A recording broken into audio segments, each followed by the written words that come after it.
नमस्कार दोस्तों। इस वीडियो में हम मौर्य और गुप्तकालीन भारत का अध्ययन करेंगे। आप कोई भी परीक्षा उठा करके देख लीजिए, कोई भी पेपर देख लीजिए, मौर्य और गुप्त काल से संबंधित आपको एक या दो प्रश्न हर परीक्षा में मिलेंगे, चाहे वो भारतीय स्तर की हो चाहे राज्य स्तर की हो।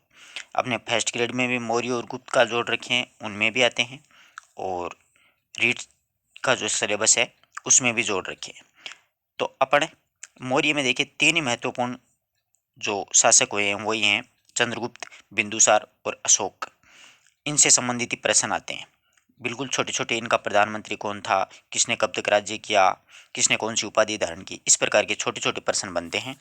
बिल्कुल एक एक बात को अपन समझते हुए पढ़ेंगे।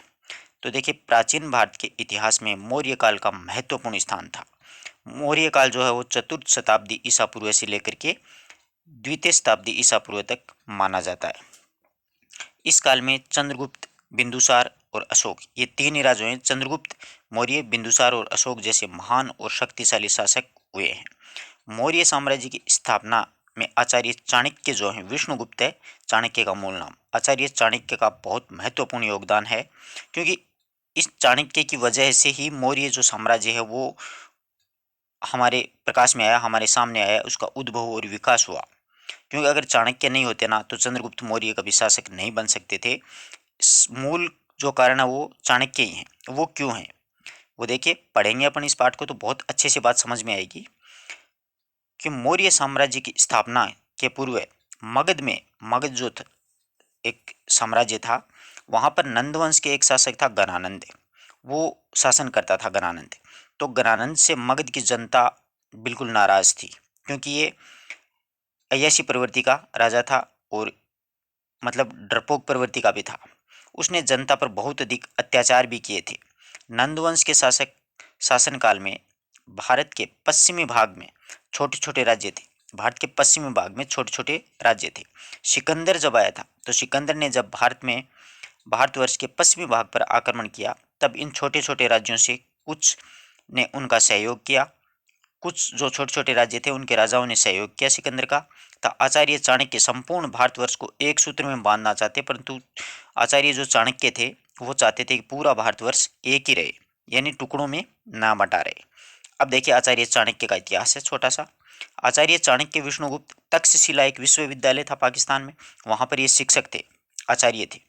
उस समय मगध पर गणानंद नामक एक राजा शासन करता था, जिसकी अपने पीछे चर्चा की है। प्रजा उस गणानंद के राज्य से बिल्कुल त्रस्त थी, यानी परेशान थी।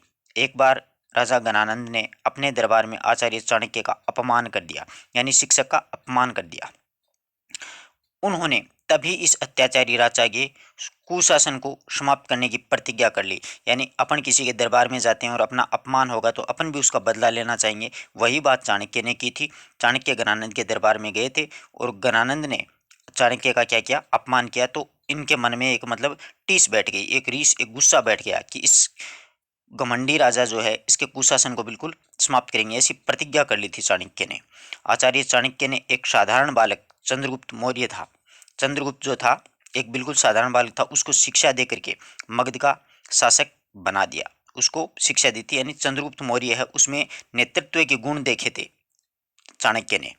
और चाणक्य को लगा कि यही बालक आगे चल करके मतलब इस भारतवर्ष का सम्राट बन सकता है, पूरे भारतवर्ष का। और उनको शिक्षा दी चाणक्य ने उस चंद्रगुप्त मौर्य को, और स्वयं उनके प्रधानमंत्री बन करके अपनी प्रतिज्ञा पूर्ण कर ली। यानी राजा भी बनाया और गणानंद को पराजित भी करवाया था, और अपनी प्रतिज्ञा है वो पूर्ण कर ली। आचार्य चाणक्य ने अर्थशास्त्र एवं राजनीति शास्त्र के विद्वान थे। आचार्य चाणक्य ने एक पुस्तक लिखी थी अर्थशास्त्र। ये ध्यान में रखना, अर्थशास्त्र राजनीति संबंधी पुस्तक है, न कि इकोनॉमिक संबंधी पुस्तक है। कई बार पूछा जाता है। आचार्य चाणक्य ने अर्थशास्त्र नामक एक पुस्तक लिखी। अर्थशास्त्र में मौर्यकालीन साम्राज्य की राजव्यवस्था एवं शासन प्रणाली की जानकारी भी प्राप्त होती है कि मौर्य काल में किस प्रकार की राजव्यवस्था थी, किस प्रकार से शासन किया जाता था। वो सारी जानकारियां अपन को आचार्य चाणक्य जो हैं उनकी अर्थशास्त्र पुस्तक में जानकारी मिलती है। आचार्य चाणक्य एक चतुर राजनीतिज्ञ थे, इसलिए उनको कौटिल्य के नाम से भी जाना जाता। आचार्य चाणक्य है, कौटिल्य है, विष्णुगुप्त है, हैं सारे के सारे चाणक्य के ही नाम। अब देखो चंद्रगुप्त मौर्य। चंद्रगुप्त मौर्य बाल्यावस्था में ही नेतृत्व के गुण था, यानी चंद्रगुप्त मौर्य था उसमें बाल्यावस्था में क्या था कि नेतृत्व करने का गुण था। वह अपने मित्रों के साथ में खेलते समय भी उसका नेतृत्व करना पसंद करता था, यानी जो खेल खेलते थे सभी बच्चे मिलकर के, तो उन सभी में वो उनका नेतृत्व करना अधिक पसंद करता था। आचार्य चाणक्य ने चंद्रगुप्त मौर्य के इस गुण की पहचान करके उसे भारतवर्ष का सम्राट बनाने का निर्णय किया। आचार्य चाणक्य ने देखा कि छोटा सा बालक है, फिर भी इसमें नेतृत्व के गुण हैं, तो हो सकता है इसको अगर सही दिशा में शिक्षा दी जाए तो आगे चल करके भारतवर्ष का सम्राट बन सकता है। और यही जो सोचा था चाणक्य ने वही अंत में हुआ। चंद्रगुप्त मौर्य 322 ईसा पूर्व नंदवंश के शासक गणानंद को पराजित करके मगध का शासक बन गया था 322 ईसा पूर्व में। उसके बाद तत्पश्चात चंद्रगुप्त मौर्य ने छोटे छोटे राज्यों को हरा करके एक विशाल साम्राज्य की स्थापना कर ली थी। उसके बाद में चंद्रगुप्त मौर्य ने सिकंदर के उत्तराधिकारी सेल्यूकस को बुरी तरह से पराजित किया था, यानी सिकंदर का उत्तराधिकारी था सेल्यूकस। सिकंदर ने पहले पश्चिमोत्तर भारत में आक्रमण किया था, जिससे कि भारत के छोटे छोटे जो राज्य थे वो उनका सिकंदर का सहयोग कर रहे थे। फिर उसका उत्तराधिकारी सेल्यूकस आया तो उसको पराजित किया था किसने? चंद्रगुप्त मौर्य ने। चंद्रगुप्त मौर्य को सेल्यूकस से कंधार, काबुल, हेरात प्रदेश तथा बलूचिस्तान का कुछ भाग है वो प्राप्त कर लिया था चंद्रगुप्त मौर्य ने। और उसके बदले में चंद्रगुप्त मौर्य ने सेल्यूकस को 500 हाथी दिए थे। और उसके बदले में सेल्यूकस ने अपनी पुत्री हेलिना थी, देखो उसके साथ सेल्यूकस ने अपनी पुत्री का विवाह चंद्रगुप्त मौर्य से कर दिया। हेलिना जिसको कार्नेलिया बोलते हैं उसका विवाह चंद्रगुप्त मौर्य से कर दिया था सेल्यूकस ने अपनी पुत्री का विवाह। और ये विवाह जो था वो इंटरनेशनल यानी अंतर्राष्ट्रीय प्रथम विवाह था। विश्व का पहला विवाह चंद्रगुप्त मौर्य और हेलिना का ही हुआ था। सेल्यूकस ने मैग्निस्त को मेगस्थनीज एक राजदूत है उसको चंद्रगुप्त मौर्य के दरबार में भेजा था। और इस मेगस्थनीज ने एक पुस्तक भी लिखी थी इंडिका नाम करके। और ये मेगस्थनीज है वो मगध की राजधानी पाटलिपुत्र में कई वर्षों तक रहा था, यानी चंद्रगुप्त मौर्य के दरबार में रहता था। ये सेल्यूकस का राजदूत है। कई बार पूछा जाता है कि सेल्यूकस किस राजदूत को चंद्रगुप्त मौर्य के दरबार में भेजा था, तो मेगस्थनीज को भेजा था। ठीक है, आगे देखिए। मेगस्थनीज ने इंडिका नामक एक पुस्तक भी लिखी थी जिसमें मौर्यकालीन शासन व्यवस्था की जानकारी प्राप्त होती है। वर्तमान में इंडिका हमें अपने वास्तविक रूप में नहीं मिलती, यानी किस रूप में लिखी गई थी उसकी कोई पांडुलिपि हमें प्राप्त नहीं होती है। बस इतनी जानकारी प्राप्त होती है कि मेगस्थनीज ने एक इंडिका नामक पुस्तक लिखी थी, इसमें मौर्यकालीन शासन व्यवस्था की जानकारी मिलती है। परंतु फिर भी यूनानी जो लेखक हैं उन्होंने इंडिका की कुछ घटनाओं को अपने साहित्य में स्थान दिया है। क्यों? यूनानी लेखकों ने लिखा है कि ऐसे ऐसे कोई मेगस्थनीज हुआ था, वो चंद्रगुप्त मौर्य के दरबार में रहता था और उसने इंडिका पुस्तक लिखी थी। इस आधार पर वो अपने साहित्य में स्थान दिया, इसलिए भारतीय साहित्यकार हैं वो भी ऐसा मानते हैं कि कोई मेगस्थनीज ने इंडिका नामक पुस्तक जरूर लिखी होगी। और लिखी है तो वो चंद्रगुप्त मौर्य के दरबार में रहता था, इसलिए मौर्यकालीन शासन व्यवस्था की जानकारी होनी स्वाभाविक सी बात है। चंद्रगुप्त मौर्य के जीवन के अंतिम काल में चंद्रगुप्त मौर्य जो था उसने अपने जीवन के अंतिम काल में है वो जैन धर्म ग्रहण कर लेता है। अपने पुत्र बिंदुसार को राज्य सौंप दिया। और जैन धर्म, एक जैन साधु था भद्रबाहु, जैन साधु भद्रबाहु के कहने पर इन्होंने जैन धर्म अपना लिया। और भद्रबाहु के कहने पर ही इन्होंने एक मतलब जैनियों में परंपरा होती है जिसको बोलते हैं संथारा, मतलब शरीर का त्यागना या सुलेखना पद्धति भी बोलते हैं। उस सुलेखना पद्धति के माध्यम से अपने शरीर का उन्होंने त्याग किया था चंद्रगुप्त मौर्य ने। मतलब संथारा पद्धति उसको बोला जाता है जिसमें जीवन के अंतिम दिनों में अन्न, जल, वायु सब कुछ मतलब छोड़ करके कुछ भी नहीं खाना और एक ही जगह पर बैठे बैठे तपस्या करना, ईश्वर का नाम लेना, उसको बोलते हैं संथारा पद्धति या सुलेखना पद्धति। ये अपना करके अपने प्राण हैं वो त्यागे थे चंद्रगुप्त मौर्य ने। वो कहाँ पर त्यागे थे? श्रवण बेलगोला एक कर्नाटका में स्थान है, वहाँ पर अपने गुरु के बताए अनुसार अपने तप के मार्ग पर चला था और मृत्यु को प्राप्त हो गए थे। ये थे चंद्रगुप्त मौर्य। अब देखिए बिंदुसार, वो इनके पुत्र थे। चंद्रगुप्त मौर्य के उत्तराधिकारी बिंदुसार ने मौर्य साम्राज्य की प्रतिष्ठा को बिल्कुल बनाए रखा। बिंदुसार को अमित्रघात के नाम से भी जाना जाता है। ये प्रश्न बहुत बार पूछा जाता है कि किस मौर्य शासक को अमित्रघात के नाम से जाना जाता है, तो बिंदुसार को जाना जाता है। आचार्य चाणक्य जो थे वो बिंदुसार और चंद्रगुप्त मौर्य दोनों के प्रधानमंत्री रहे थे। बिंदुसार में 272 ईसा पूर्व एक विशाल साम्राज्य पर शासन किया था बिंदुसार ने। बिंदुसार की मृत्यु के पश्चात मौर्य साम्राज्य की बागडोर है वो बिंदुसार के सुयोग्य पुत्र था अशोक, उसके हाथ में आ गई थी। अशोक 273 में राजा बना था मौर्य साम्राज्य का। सम्राट बना था। अब देखो, अशोक महान, मौर्य सम्राट अशोक अपने पिता के शासनकाल में प्रांतीय प्रत्या प्रशासक था, यानी एक किसी प्रांत का एक प्रशासक नियुक्त किया गया था। इससे उसे शासन करने में का अनुभव प्राप्त हो गया, यानी किसी राज्य का वो शासन करता था तो उससे शासन चलाने का उसे अनुभव प्राप्त हो गया अशोक को। मौर्य साम्राज्य के इतिहास के संबंध में सर्वाधिक अभिलेख प्रमाण सम्राट अशोक के काल में ही प्राप्त होते हैं कि मौर्य साम्राज्य कैसा था। उस सभी की अपन को जानकारी है, वो अभिलेख वो अशोक के ही काल के सर्वाधिक मिलते हैं। सम्राट अशोक के अभिलेखों में उसका नाम देवनामा प्रिय था, यानी देवताओं को भी प्रिय लगने वाला राजा। ये नाम उसने स्वयं ऐसी उपाधि धारण की थी अशोक ने, लिखा है।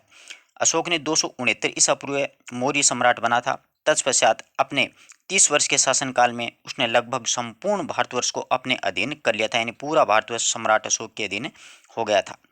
पड़ोस में उसके एक मगध साम्राज्य के पड़ोस में एक कलिंग नामक एक शक्तिशाली राज्य था, जिसे अशोक जीतना चाहता था। इस कारण अशोक ने कलिंग पर आक्रमण किया था, और कलिंग पर जो आक्रमण किया और उसमें हुए रक्तचाप से द्रवित होकर के उसके मन में इतनी ग्लानि हुई अशोक के कि उसने सदा सदा के लिए युद्ध को छोड़ दिया और धम्म नीति को अपना लिया था, यानी धर्म को अपना लिया था। अब देखो, छोटे छोटे प्रश्न बनते हैं यहाँ पर। आचार्य चाणक्य ने क्या प्रतिज्ञा की थी? उसने यह प्रतिज्ञा की थी कि गणानंद के साम्राज्य कुशासन को मैं समाप्त करूंगा, ऐसी प्रतिज्ञा की थी, क्योंकि गणानंद ने चाणक्य का अपमान किया था बड़ी सभा में। चंद्रगुप्त मौर्य ने नंदवंश के कुशासन को किस वर्ष यानी समाप्त किया था? तो चंद्रगुप्त मौर्य ने गणानंद के शासन को समाप्त करके और मौर्य राजवंश की नींव रखी थी। इंडिका पुस्तक मेगस्थनीज की है। अशोक महान किसका पुत्र था? तो अशोक महान किसका पुत्र था? अपन ने अभी पीछे पढ़ा है, देखिए, बिंदुसार का बेटा सुयोग्य पुत्र। देखो यहाँ से, बिंदुसार की मृत्यु के पश्चात साम्राज्य की बागडोर सुयोग्य पुत्र अशोक के हाथों में आ गई थी। तो अशोक बिंदुसार का बेटा था। आगे देखिए, यह है, देखिए, अशोक के शासनकाल में भारत का जो मानचित्र है वो देखिए कितना बड़ा था। भारत, ये पाकिस्तान वगैरह, अफगानिस्तान वगैरह, बांग्लादेश वगैरह सब कुछ था। कितना बड़ा साम्राज्य था अशोक का, बहुत बड़ा साम्राज्य था। कलिंग विजय में जो नरसंहार हुआ था उसे देख करके सम्राट अशोक ने कभी भी युद्ध न करने का फैसला किया था, जो अपन ने पीछे चर्चा की है। सम्राट अशोक प्रथम शासक था जिसने अपने अभिलेखों के माध्यम से राज्य की प्रजा को संदेश पहुंचाने का प्रयास किया था। बहुत बार ये लाइन पूछी जाती है परीक्षाओं में कि कौन सा मौर्य शासक था जिसने अपने अभिलेखों के माध्यम से प्रजा को संदेश पहुंचाने का प्रयास किया? तो सम्राट अशोक था। सम्राट अशोक के अभिलेख संपूर्ण भारतवर्ष के विभिन्न भागों में आज भी पाए जाते हैं। अशोक के अधिकतर अभिलेख वो प्राकृत भाषा में लिखे गए थे। यह बात भी बहुत बार पूछा जाता है कि अशोक के अभिलेख किस भाषा में लिखे जाते हैं? तो प्राकृत भाषा में, क्योंकि प्राकृत उसमें आम लोगों की भाषा थी, ताकि आम जनता उन अशोक के संदेश हैं वो समझ सके, पढ़ सके। उत्तर पश्चिम में कुछ अभिलेख यूनानी भाषा में भी मिलते हैं। अधिकतर अभिलेख ब्राह्मी लिपि में, लेकिन अन्य लिपियों में भी कुछ अभिलेख प्राप्त हुए हैं। ब्राह्मी लिपि में तो अपने भारतवर्ष के आसपास के क्षेत्र में ब्राह्मी लिपि के अभिलेख प्राप्त होते हैं। सम्राट अशोक की धार्मिक नीति। सम्राट अशोक स्वयं बौद्ध धर्म का अनुयायी था, बौद्ध धर्म अपना लिया था, परंतु उसने सभी धर्मों के प्रति उदार नीति रखी थी। बौद्ध धर्म तो स्वयं ने अपनाया था, परंतु अन्य जो धर्म थे उनके प्रति भी उनके मन में उदारता थी। उनके अच्छे आचरण के पर बल दिया। पशुवध को दंडनीय घोषित किया, यानी पशुओं का वध करना एक दंडनीय अपराध मान लिया था। उनको सजा मिलती थी अगर पशुओं का कोई वध करता तो। सम्राट अशोक का एक विशाल साम्राज्य, इस साम्राज्य में विभिन्न संप्रदाय के लोग रहते थे और इन लोगों के बीच सद्भाव एवं एकता बनाए रखने हेतु अशोक ने प्रजा को शिक्षा देना अपना कर्तव्य समझा था। इन कार्यों के लिए धम्म महामात्य नामक एक अधिकारी की नियुक्ति की थी, यानी धर्म के महामात्य के रूप में एक अधिकारी की नियुक्ति कर दी, जो लोगों को शिक्षा देते थे। सम्राट अशोक के द्वारा प्रचारित इस नीतिगत शिक्षा को सम्राट अशोक का धम्म कहा जाता है, यानी सम्राट अशोक का यही धर्म था, धर्म की शिक्षा देता था, जिससे जनता को अच्छा व्यवहार करने के लिए प्रेरित किया जाता था कि जनता प्रत्येक मनुष्य के साथ में अच्छा व्यवहार करे। और अशोक धम्म में दैनिक जीवन की समस्याओं को लेकर के नीतिगत तरीके से रहने की बातें कही तथा पड़ोसियों से न लड़ो, उसे अच्छा व्यवहार करो, और दूसरे धर्म के यानी पड़ोसियों से अपन को लड़ाई नहीं करनी है, अच्छा व्यवहार करना है, और दूसरों के धर्म से के लोगों से टकराव नहीं करना है, न करो आदि। बौद्ध धर्म में उत्पन्न मतभेदों को दूर करने के लिए अशोक ने पाटलिपुत्र में तृतीय बौद्ध संगीति है वो एक महासभा का आयोजन किया था। तत्पश्चात विदेशों में धर्म के प्रचार के लिए अलग अलग क्षेत्रों में विभिन्न विभिन्न धर्म प्रचारक वो अशोक ने भेजे थे। यहाँ से कई बार प्रश्न पूछा जाता है। तो देखिए, स्वर्ण भूमि पोंग में अशोक ने सोन और उत्तरा को धर्म का प्रचार करने के लिए भेजा। सिंहलदीप यानी श्रीलंका में महेंद्र और संघमित्रा को भेजा। यवन प्रदेश में महारक्षित को भेजा और वनवासी उत्तरी कनाडा में रक्षित को भेजा था। अशोक ने सभी क्षेत्रों में अलग अलग लोगों को धर्म का प्रचार करने के लिए भेजा था।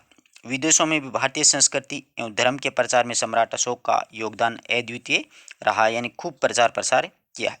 सम्राट अशोक ने कल्याणकारी कार्य क्या क्या किए हैं? सम्राट अशोक ने कलिंग युद्ध के बाद में संपूर्ण जीवन एवं जन कल्याण में लगा दिया, यानी अपना जो जीवन बचा था वो जन कल्याण में, जनता के कल्याण में ही लगा दिया था। कलिंग के युद्ध के बाद में अशोक ने कोई भी अपने जीवन काल में युद्ध नहीं किया। उसने सड़कें, छायादार वृक्ष, कुएं, धर्मशालाएं, मनुष्यों एवं पशुओं के लिए चिकित्सालय आदि कार्य करवाए। उसने घोषणा करवाई थी कि जनता अपने कष्ट निवारण के लिए राजा से किसी भी समय मिल सकती है, यानी किसी भी व्यक्ति के किसी प्रकार की कोई समस्या हो तो वो राजा से कभी भी मिल सकता है। सम्राट अशोक के समय प्रजा के कष्टों में कमी आई थी तथा उनके नैतिक आचरण में वृद्धि हुई थी। सम्राट अशोक के उत्तरवर्ती मौर्य सम्राट अयोग्य एवं दुर्बल होने के कारण मौर्य साम्राज्य का है वो पतन हो गया था। यानी सम्राट अशोक के उत्तरवर्ती यानी बाद में जो शासक बने, जो राजा बने सम्राट अशोक के बाद में, वो बिल्कुल अयोग्य थे और दुर्बल प्रवृत्ति के थे, डरपोक थे, इसलिए मौर्य साम्राज्य का क्या हो गया था? पतन हो गया था। आशा करता हूँ कि यहाँ तक की बात आपको बहुत अच्छी तरीके से समझ में आई होगी। अगर किसी प्रकार का कोई डाउट हो तो आप लोग पूछ सकते हैं। देखिए, गुप्त काल भी कम नहीं था। गुप्त साम्राज्य, ये अक्सर परीक्षा में पूछा जाता है कि भारतवर्ष का भारतीय इतिहास में कौन सा युग स्वर्ण युग कहलाता है? तो गुप्त काल है उसको भारतीय इतिहास में स्वर्ण युग, श्रेणी युग या फिर क्लासी युग के नाम से भी जाना जाता है। कई बार ये प्रश्न पूछा जाता है कि भारतीय इतिहास में स्वर्ण युग किसे कहा जाता है? तो गुप्त काल को कहा जाता है। मौर्य साम्राज्य के पतन के बाद में भारतवर्ष में शुंग आए, सतवाहन आए, कुषाण आदि वंशों का शासन रहा था, परंतु ये थोड़े थोड़े समय के लिए रहा था। कुषाण शासकों में सर्वाधिक प्रसिद्ध कनिष्क हुआ था। कुषाण शासकों में सबसे ज्यादा प्रसिद्ध कौन था? कनिष्क। कनिष्क का साम्राज्य भी विशाल था।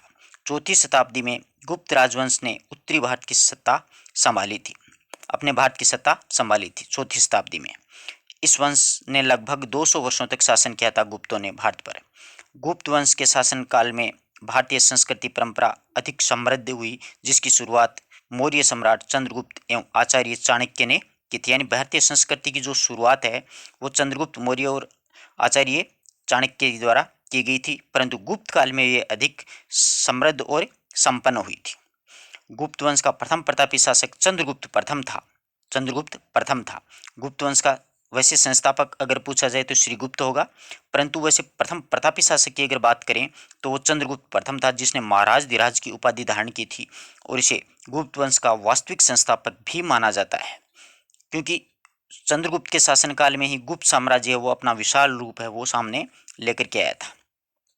सन 319 से 320 ईस्वी के शासनकाल 319 से 20 में चंद्रगुप्त शासक बना था। उसने संपूर्ण भारत को एक सूत्र में बांधकर विशाल साम्राज्य की स्थापना की एवं एक कुशल प्रशासक एवं कला साहित्य का संरक्षक और उदार शासक था।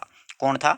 चंद्रगुप्त प्रथम। चंद्रगुप्त प्रथम ने एक लच्छवी राजकुमारी कुमार देवी के साथ में विवाह किया था और इन दोनों से एक इनका पुत्र पैदा हुआ, उसका नाम था समुद्रगुप्त। किस राजकुमारी से शादी की थी चंद्रगुप्त ने?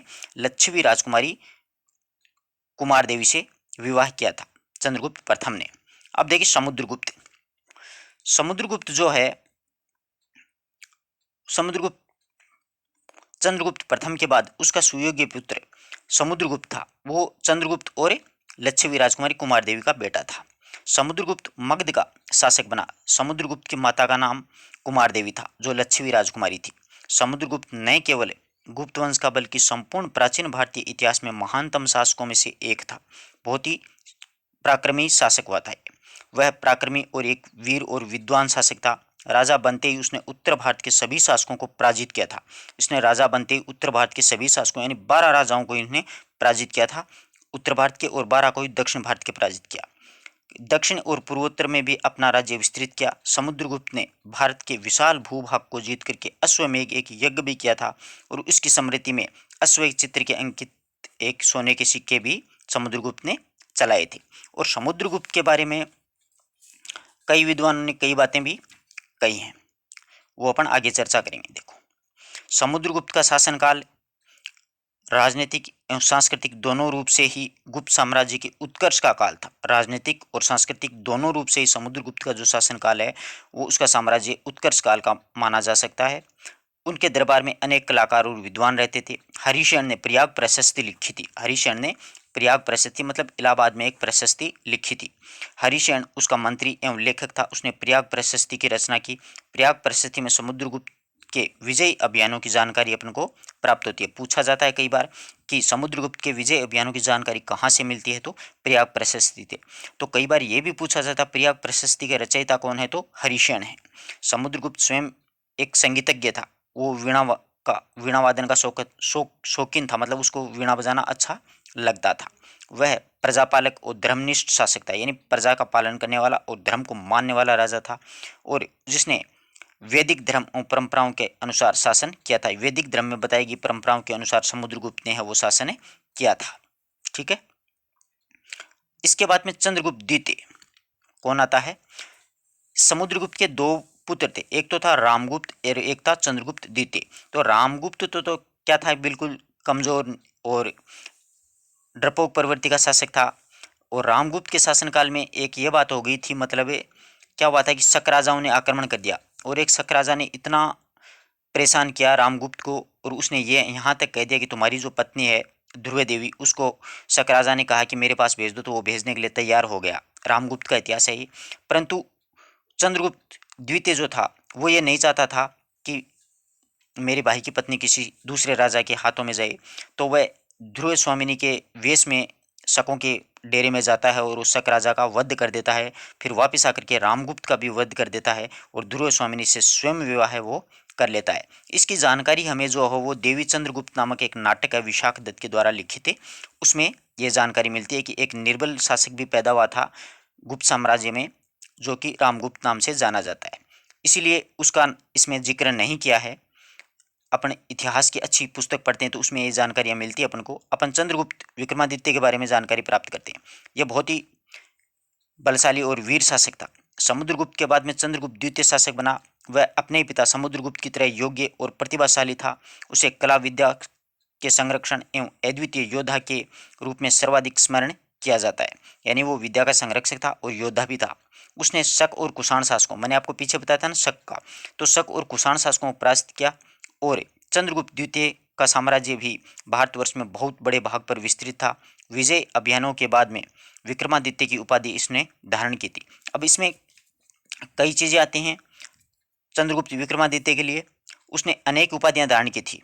चंद्रगुप्त विक्रमादित्य ने देखिए देव है, देवश्री, देवराज, देवगुप्त आदि अनेक उपाधियां धारण की थी। शकों को पराजित करके चंद्रगुप्त विक्रमादित्य ने शकारी की उपाधि धारण की थी, और कुषाणों को पराजित करके उसने विक्रमादित्य की उपाधि धारण की थी। अगर गहराई में वायदे हुए प्रश्न अपन से परीक्षा में पूछ ले कि चंद्रगुप्त विक्रमादित्य ने विक्रमादित्य की उपाधि किसको पराजित करके की, तो ध्यान रखना कुषाणों को पराजित करके की थी, और शकों को पराजित करके शकारी की उपाधि उसने धारण की थी।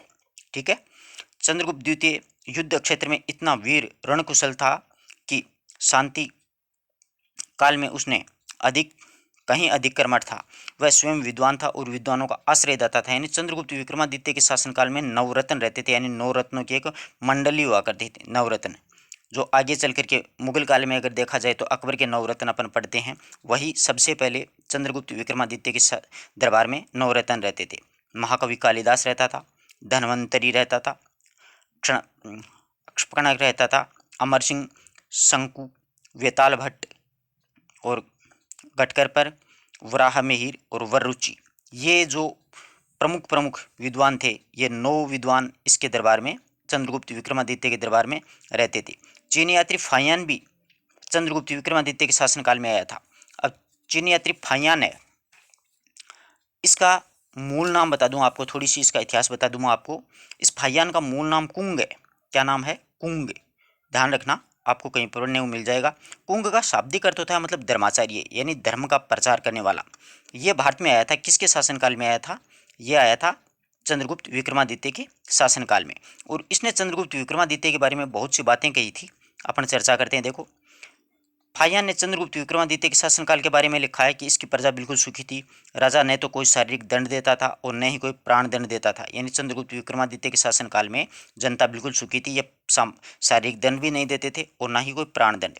चंडालों के अलावा कोई यहाँ पर मांस मदिरा का सेवन भी नहीं करता था और लोग घरों में ताले नहीं लगाते थे। ये एक बार पूछा गया है, ये छोटी सी लाइन, कि किस गुप्त शासक के बारे में कहा है फाहियान ने कि इस लोग घरों में ताले नहीं लगाते थे, तो चंद्रगुप्त विक्रमादित्य के शासनकाल में लोग घरों के ताले नहीं लगाते थे। चंद्रगुप्त द्वितीय का शासनकाल प्रजा के लिए सुखमय और संपन्नता भरा हुआ है। गुप्त शासनकाल में प्रजा बिल्कुल सुखी थी। राजा दयावान थे। धर्म वैभव में कोई कमी नहीं थी। चारों ओर समृद्धि और उन्नति का बोलबाला था। बिल्कुल सुख शांति से रहते थे। सोने के सिक्के प्रचलन में थे। इस काल में कला व साहित्य के क्षेत्र में अभूतपूर्व प्रगति हुई। इसलिए गुप्त शासनकाल भारतीय इतिहास का स्वर्ण युग माना जाता है। मैंने आपको पहले ही लिखा था, ये बात बताई थी जब अपन गुप्त साम्राज्य शुरू किया था, गुप्त साम्राज्य, उसी समय की भारतीय इतिहास में कौन सा युग स्वर्ण युग कहलाता है, तो गुप्त वंश है वो स्वर्ण युग कहलाता है। आशा करता हूँ कि पूरा पाठ अच्छी तरीके से आपको समझ में आया होगा। देखो, देवनाम प्रिय की उपाधि अशोक ने धारण की थी, देवताओं का प्रिय। और ब्राह्मी लिपि मतलब एक लिपि का नाम है जो वर्तमान में देवनागरी लिपि की मानी जाती है। अश्वमेघ यज्ञ प्राचीन काल में शक्तिशाली शासकों के द्वारा किया जाने वाला यज्ञ था। आगे बात समझ में। अब देखो, आचार्य चाणक्य किस विश्वविद्यालय में शिक्षक थे, ऐसे प्रश्न पूछे जाते हैं तो वो तक्षशिला विश्वविद्यालय में शिक्षक थे। मेग्निस किसका राजदूत था, तो मेग्निस सेल्यूकस का राजदूत था। विक्रमादित्य की उपाधि किस शासक ने धारण की थी, चंद्रगुप्त ने। अभी अपन पीछे ही पढ़ रहे हैं। अर्थशास्त्र पुस्तक किसने लिखी, तो चाणक्य ने, विष्णुगुप्त ने, कौटिल्य ने, एक ही। अमित्रघात की उपाधि किसने धारण की थी, अमित्रघात की उपाधि किसने धारण की थी। बहुत अच्छा प्रश्न है। अगर आप लोगों ने पीछे अगर इसको पढ़ा है तो आपको बहुत अच्छे से ये बात याद होगी। बिंदुसार का नाम आया था ना, मैंने बताया था 3 ही राजा हुए थे मौर्य शासनकाल में, चंद्रगुप्त मौर्य, बिंदुसार और अशोक। तो बिंदुसार ने अमित्रघात की उपाधि धारण की। मध्य की राजधानी पाटलिपुत्र। चीनियात्री फाहियान किसके शासनकाल में आया था, तो अपन ने अभी पीछे चर्चा की है कि चंद्रगुप्त विक्रमादित्य के शासनकाल में। सम्राट अशोक का धम्ब, तो बौद्ध धर्म अपना लिया था। चंद्रगुप्त विक्रमादित्य के मतलब 9 रत्नों के नाम पूछे हैं। 9 रत्नों के नाम अगर आपने अभी पढ़े हैं तो देखिए, आपको फिर से याद दिलवा देता हूँ। 9 के 9 याद रखना। वेताल भट्ट, शंकु, क्षपणक, वरुचि, गरगटपर, वराह मिहिर, धन्वंतरी और कालिदास, ये इनके दरबार में रहते थे। कालिदास के प्रमुख नाटक अक्सर पूछे जाते हैं परीक्षाओं में। 1-2 नाटक याद है मेरे, बता दूं। अभिधिगान शकुंतलम, कुमार संभव, मालविका अग्निमित्र, ये कालिदास के लिखे हुए नाटक हैं।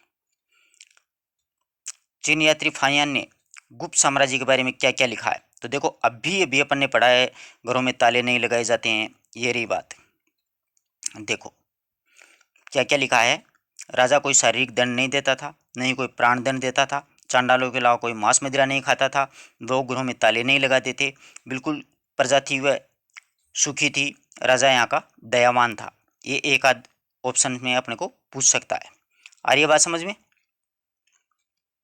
सम्राट अशोक ने कल्याण के लिए कौन कौन से कार्य किए थे, चिकित्सालय बनवाए थे, कुएं बनवाए, बावड़ी बनवाए थे, और निर्धनों को धन दिया था, और चरगाहों की व्यवस्था की थी पशुओं के लिए, वो सारे। गुप्त काल को भारतीय इतिहास का स्वर्ण युग क्यों कहा जाता है, क्योंकि यहाँ पर जनता बिल्कुल सुखी थी, किसी प्रकार का कोई कष्ट नहीं था, धन और वैभव का साम्राज्य बना हुआ था। इसलिए भारतीय इतिहास को कला और संस्कृति का साम्राज्य था, काफ़ी उद्भव और विकास हुआ था। इसलिए भारतीय इतिहास में गुप्त काल को स्वर्ण युग कहा जाता है। समुद्रगुप्त के व्यक्तित्व पर लेख लिखें, ये तो एक बड़ा प्रश्न हो गया। देखो ये छोटी छोटी बातें, स्वर्ण युग क्यों कहा जाता है, अपने अभी 2 लाइनें पीछे पढ़ी हैं, इसीलिए स्वर्ण युग कहा जाता है। उन्नति का बोलबाला था, किसकी उन्नति का, चारों ओर समृद्धि एवं उन्नति का बोलबाला था। सोने के सिक्के प्रचलित थे। कला और साहित्य के क्षेत्र में अभूतपूर्व प्रगति हुई थी। इसीलिए गुप्त वंश भारतीय इतिहास का स्वर्ण युग माना जाता है। आशा करता हूँ कि यह पाठ पूरी तरीके से आपको अच्छे से समझ में आया होगा। एक बार आप पाठ पढ़ लीजिए, एक बार वीडियो देख लीजिए, 100% आपका पूरा कॉन्सेप्ट क्लियर हो जाएगा। धन्यवाद दोस्तों।